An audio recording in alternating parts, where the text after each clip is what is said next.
നമസ്കാരം. ഞാൻ നിങ്ങളുടെ സ്വന്തം ശരവൺ മഹേശ്വർ. കൃഷ്ണശിലയായി എന്ന എൻ്റെ പരമ്പരയിലെ 270ാമത്തെ എപ്പിസോഡാണിത്. ഇന്ന് ഞാൻ നിങ്ങളോട് പറയുന്നത് പ്രശസ്ത ചലച്ചിത്ര സംവിധായകനായ ശ്രീ എസ് മണികണ്ഠനെ കുറിച്ചിട്ടാണ്. 1996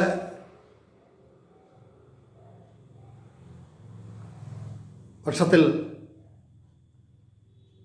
എൻ്റെ സുഹൃത്തും സംവിധായകനുമൊക്കെയായ ശ്രീ വേണുകുമാർ മുഖാന്തരമാണ് ഞാൻ ശ്രീ മണികണ്ഠനെ പരിചയപ്പെടുന്നത്. ഈ ഇടയ്ക്ക് 1-2 സെക്കൻഡ് വൈകുമ്പോൾ നമ്മുടെ മനസ്സിൻ്റെ ഉള്ളിൽ നിന്നും പുറമേക്ക് ബഹിർഗമിക്കുന്ന വാക്കുകൾ ചിലപ്പോൾ ചില താമസമൊക്കെ വരാം. കാരണം ഒരുപാട് ആൾക്കാരെക്കുറിച്ച് പറയുമ്പോഴും എഴുതുമ്പോഴും വളരെ സസൂക്ഷ്മം വിലയിരുത്തിയ ശേഷമാണ് ഓരോന്നും പറയപ്പെടുന്നത്. അപ്പോൾ 1 സെക്കൻഡോ 2 സെക്കൻഡോ ഒക്കെ നമ്മുടെ പറച്ചിൽ തടസ്സം നേരിട്ടേക്കാം. അത് ക്ഷമിക്കുമല്ലോ. ഞാൻ അദ്ദേഹത്തെ കാണുന്നതും പരിചയപ്പെടുന്നതിനെ പറ്റി ഇവിടെ പറഞ്ഞു തുടങ്ങുമ്പോൾ എൻ്റെ മനസ്സിൽ ഓടിയെത്തുന്നത്, നമ്മളൊന്ന് ആഗ്രഹിക്കുന്നതെല്ലാം നടന്നു കഴിഞ്ഞാൽ പിന്നെ നമ്മൾ ഈശ്വരന് തുല്യമാകും എന്ന് എൻ്റെ പക്ഷമാണ്. അപ്പോൾ നമ്മൾ ആഗ്രഹിക്കുന്നതൊന്ന്, നടക്കുന്നത് വേറൊന്ന്. ആ നടക്കുന്നതിൽ നമ്മൾ സന്തോഷം കണ്ടെത്തുക എന്നതാണ് ഞാൻ പഠിച്ച വസ്തുത. ഞാനിത് പറയാൻ കാര്യം, അഭിനയമോഹവുമായി നടക്കുന്ന കാലത്ത് അഭിനയിക്കാൻ ചാൻസുകളൊന്നും കിട്ടിയില്ല. അത് വേണ്ടാന്ന് വെച്ചപ്പോൾ അഭിനയിക്കാൻ ചാൻസ് കിട്ടുന്നു. സംവിധായകരുടെ ക്ഷണപ്രകാരം അവിടെ ചെല്ലുമ്പോൾ ഉടനെ അവിടെ പല പല പ്രശ്നങ്ങൾ ഉടലെടുക്കുന്നു. എൻ്റേതായിട്ടുള്ളതല്ല, ടെക്നിക്കൽ പരമായും സാമ്പത്തികപരമായും ഒക്കെ പ്രശ്നങ്ങൾ ഉടലെടുക്കുന്നു. അപ്പോൾ അതിൽ അഭിനയ മുഹൂർത്തങ്ങളൊന്നും സൃഷ്ടിക്കാൻ കഴിഞ്ഞില്ല. അങ്ങനെ ഇരിക്കുമ്പോഴാണ് ശ്രീ മണികണ്ഠനെ കാണുന്നതും അദ്ദേഹത്തിൻ്റെ ചില പ്രോജക്റ്റുകളിൽ വർക്ക് ചെയ്യാം എന്ന് തീരുമാനിക്കുന്നതും. 1996 അദ്ദേഹം ഒരു തമിഴ് ചിത്രം ചെയ്യുന്ന അവസരത്തിൽ എന്നോട് പറഞ്ഞു, അർജൻറ്റായി മദ്രാസിലെത്തണം, ശരവണന് ശ്രദ്ധേയമായിട്ടുള്ളൊരു റോളുണ്ട്, ഒരു 5 സീനെങ്കിലും വരും, ശ്രദ്ധിക്കപ്പെടും, തീർച്ച വരണം എന്നോട് പറയുകയാണ്. അങ്ങനെ ട്രെയിൻ മാർഗം ചെന്നൈയിലെത്തുകയും അദ്ദേഹം നമ്മളെ സ്വീകരിക്കുകയും താമസിക്കാനുള്ള സൗകര്യങ്ങളൊക്കെ ചെയ്തു തരികയൊക്കെ ചെയ്തു. അങ്ങനെ അന്ന് രാത്രി റൂമിൽ നിന്ന് നേരെ പഞ്ചനക്ഷത്ര ഹോട്ടലിൽ ചില ആൾക്കാരുമായിട്ടുള്ള ഡിസ്കഷൻ നടക്കുന്നു, പാം ഗ്രോവ് ഹോട്ടലിൽ. അങ്ങനെ അവിടെ വെച്ച് അദ്ദേഹത്തെ കാണുന്നു. അദ്ദേഹവും ചില നടന്മാരും അസിസ്റ്റൻറ്റുകളും ഒക്കെ ആയിട്ടൊരു ഉത്സവത്തിൻ്റെ പ്രതീതിയാണ്. അവിടെ നേരെ എന്നെയും വിളിച്ച് കാറിൽ തമിഴിലെ പ്രശസ്ത നടി വരലക്ഷ്മിയോടൊപ്പം, അവരെക്കുറിച്ച് പിന്നീട് ഒരു എപ്പിസോഡ് ഞാൻ ചെയ്യുന്നുണ്ട്, അവരുടെ അഭിനയ മുഹൂർത്തങ്ങളും മറ്റുമൊക്കെ പറയുന്ന കാര്യങ്ങൾ കാറിൽ യാത്ര ചെയ്ത് ഏകദേശം 1 മണിക്കൂറോളം വേറെ ചിലരെയൊക്കെ കണ്ട് അവിടുന്ന് കാറിൽ സ്റ്റുഡിയോയിൽ ചെന്നിറങ്ങുമ്പോൾ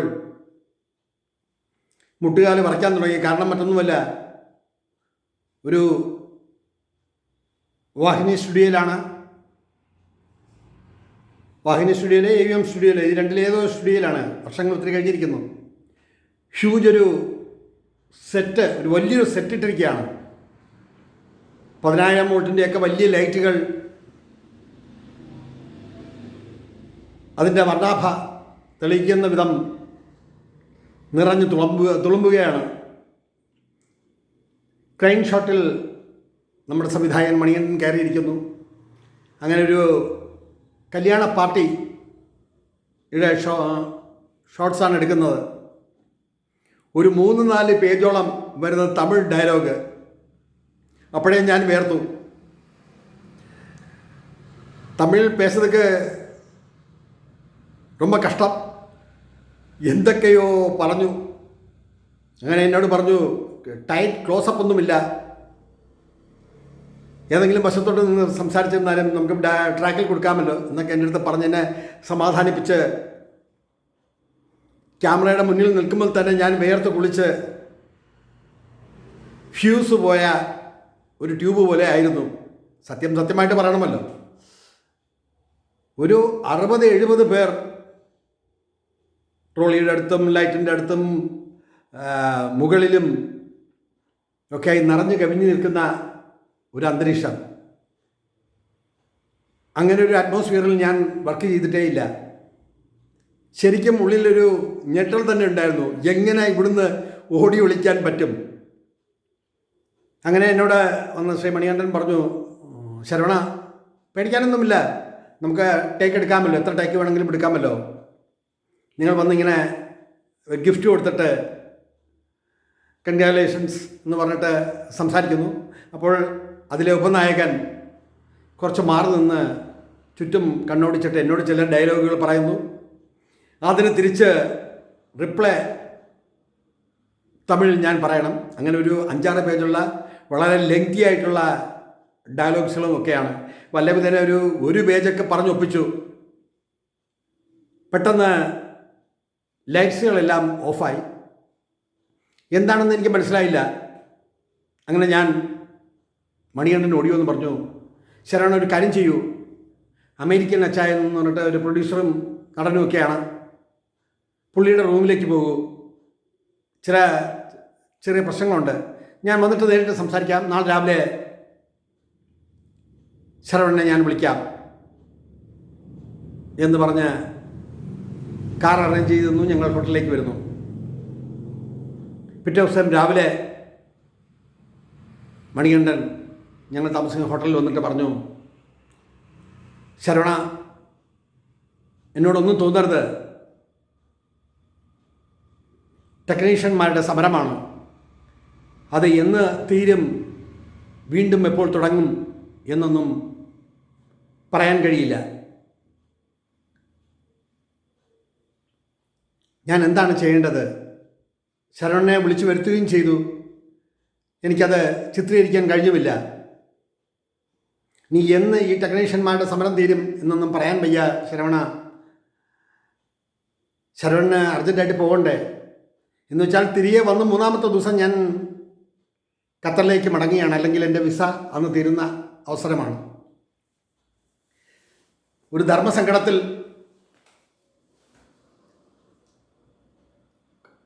പഴം പഴുക്കുമ്പോൾ കാക്കയുടെ വായിൽ പുണ്ണ് എന്നൊരു ഫ്രേസ്, ഒരു ചൊല്ല് പറയാറുണ്ട്. എന്നതുപോലെ നമ്മെ തേടിയെത്തി നമുക്ക് താമസിക്കാനും എല്ലാ സൗകര്യങ്ങളോടും കൂടി അഭിനയിക്കാൻ കിട്ടുന്ന ഒരു ചാൻസ് ഒരു ചെറിയ കാരണത്താൽ അത് നഷ്ടപ്പെടുന്നു. അപ്പോൾ തലയിലെ വര എന്ന് പറയുന്ന ഒന്നുണ്ട്. നമ്മൾ അങ്ങോട്ട് ആഗ്രഹിച്ചാലും നമ്മൾ ഇങ്ങോട്ട് ആഗ്രഹിച്ചാലും നടക്കേണ്ടത് മാത്രമേ നടക്കൂ എന്നുള്ളൊരു വിശ്വാസവും ഒരു ചിന്തയും എന്നിൽ എപ്പോഴുമുണ്ട്. അതെല്ലാം കഴിഞ്ഞ് കുറേ ദിവസങ്ങൾക്ക് ശേഷം മണികണ്ഠൻ ഞങ്ങളുടെ വീട്ടിൽ, കൊഞ്ചറോളയിൽ ഞാൻ താമസിക്കുന്ന എൻ്റെ വീട്ടിൽ വന്ന് ഈ ഫിലിമിനെ പറ്റിയിട്ടൊക്കെ ഡിസ്കസ് ചെയ്യുകയും സംസാരിക്കുകയും ഒക്കെ ചെയ്തു. വളരെ വിനയാന്വിതൻ. ഒരുപാട് കാലത്തെ 10, 30, 40 വർഷക്കാലത്തെ സിനിമ പ്രവർത്തനം, അതിനിടയിൽ ചില ചിത്രങ്ങളൊക്കെ പൂർത്തിയാക്കി, ചില ചിത്രങ്ങൾ പൂർത്തിയാക്കാൻ കഴിഞ്ഞില്ല. ടേണിംഗ് പോയിൻ്റ് എന്നൊരു ചിത്രം ചെയ്തു. അതിൽ പ്രശസ്ത ചലച്ചിത്ര നടി കോവൈ സരളയും മറ്റുമാണ് അഭിനയിച്ചത്. വാറൻ്റ് എന്ന ചിത്രത്തിലെ പ്രൊഡക്ഷൻ ഡിസൈനർ ആയിരുന്നു. അതിലൂടെയാണ് തമിഴിലെ പ്രശസ്ത നടൻ നെപ്പോളിയൻ ഹീറോയായി അഭിനയിച്ചത്. അന്നൈ വേളാങ്കണ്ണി എന്ന ചിത്രത്തിൽ കമലഹാസനോടൊപ്പവും മുൻ മുഖ്യമന്ത്രി ജയലളിതയോടൊപ്പവും ഒക്കെ വർക്ക് ചെയ്യാൻ, ആ ചിത്രത്തിൻ്റെ പിന്നിൽ വർക്ക് ചെയ്യാനുമൊക്കെ അദ്ദേഹത്തിന് കഴിഞ്ഞു. നിരവധി തമിഴ് ചിത്രങ്ങളുടെ പ്രവർത്തനങ്ങളിലും മുഴുകിയ ആ നല്ലൊരു മനുഷ്യൻ പെട്ടെന്നാണ് അദ്ദേഹം അരങ്ങൊഴിഞ്ഞത്. അതേപ്പറ്റിയൊന്നും ഞാൻ വിശദീകരിക്കുന്നില്ല. പക്ഷേ ഒരു വലിയ കലാകാരൻ, ഒരു നല്ല സംവിധായകൻ, നിരവധി ചിത്രങ്ങൾക്ക് വേണ്ടി പ്രവർത്തിച്ച ശ്രീ എസ് മണികണ്ഠൻ, ഇന്നും അദ്ദേഹത്തെക്കുറിച്ച് ഓർക്കുമ്പോൾ നന്മകൾ മാത്രമേ ഉള്ളൂ. ചടുലമായ സംസാരവും എന്തും പറഞ്ഞു തരാനും എന്ത് സഹായത്തിനും ഓടി വരുന്ന ഒരു നല്ല വ്യക്തിത്വം. അദ്ദേഹത്തെക്കുറിച്ച് പറയുമ്പോൾ ഒരുപാട് വിഷമങ്ങളുള്ള ഓർമ്മകളാണ്. അദ്ദേഹത്തിൻ്റെ മരണം പോലും ഹൃദയസ്തംഭനം മൂലമായിരുന്നു. അദ്ദേഹത്തിനൊരു മകളും മകനുമുണ്ട്. മകനുമായി ഈയിടയ്ക്ക് ഞാൻ സംസാരിച്ചിരുന്നു. അദ്ദേഹത്തെക്കുറിച്ചും അദ്ദേഹത്തിൻ്റെ ചലച്ചിത്ര മേഖലയിലെ പ്രയത്നങ്ങളെക്കുറിച്ചുമൊക്കെ. പക്ഷെ കാലം എത്ര കടന്നാലും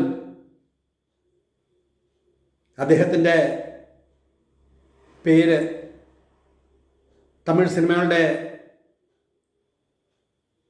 മേലാപ്പുറത്ത് രേഖപ്പെടുത്തിയിട്ടുണ്ട് എന്ന് ഞാൻ കരുതുന്നു. ആ വലിയ കലാകാരനെക്കുറിച്ച് ഇത്രയും പറഞ്ഞുകൊണ്ട് എൻ്റെ വാക്കുകൾ ചുരുക്കട്ടെ. നന്ദി, നമസ്കാരം.